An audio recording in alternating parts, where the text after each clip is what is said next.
So ayan guys, magpipitas ako ng soybeans na i-pro-frozen natin ang stock sa winter.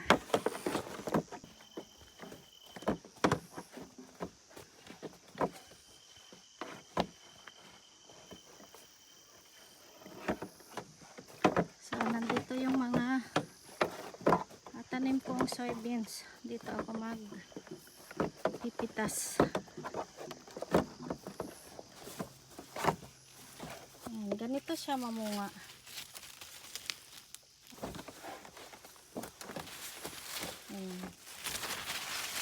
So napakadami napakadami niya. So tamang tama lang ito na pang frozen natin. Ayan.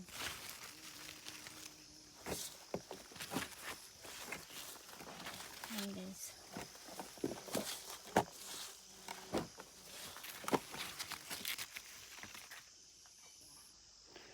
So ito yung mga bunga ng aking Japanese beans. Ayan. Ito yung pipitasin kong i-frozen.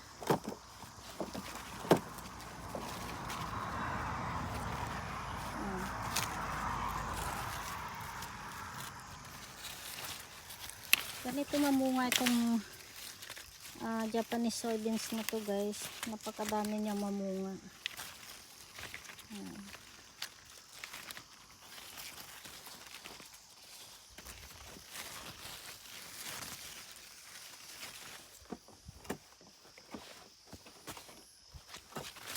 Nandun siya sa loob. Ayan, napakadami.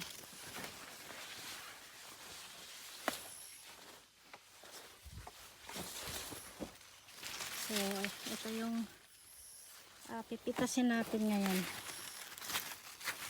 Tapos ito naman, itong variety na to. So iba naman tong variety na to guys.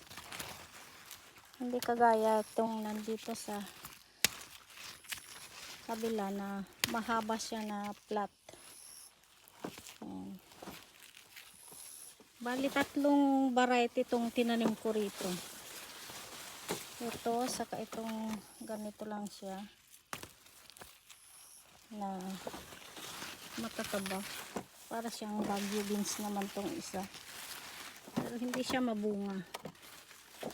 Hindi kagaya dito sa flat na ganyan siya. Mahahaba na flat.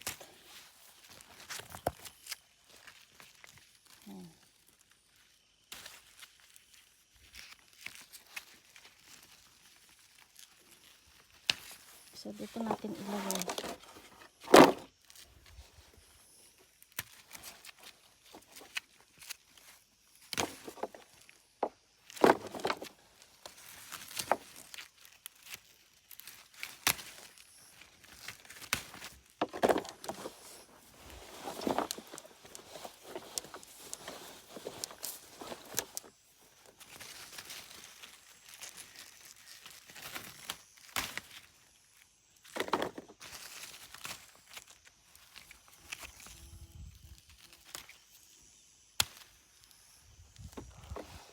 Natin.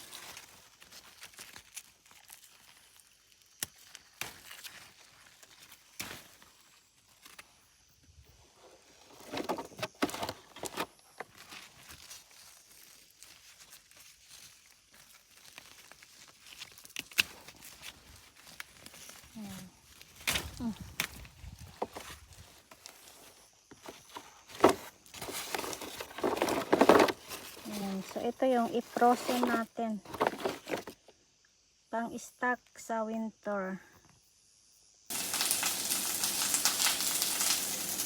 So ito yung mga harvest ko guys.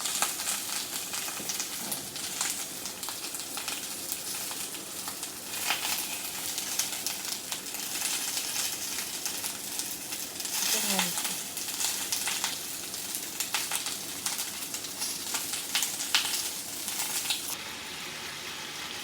So, ito yung Japanese beans. Ayan. Ilaga lang natin konti guys para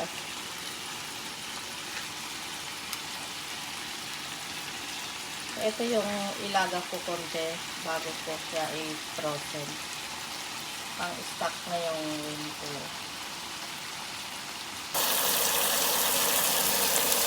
Napanihugasan pa ng malamig na tubig para hindi mag-iba yung kulay.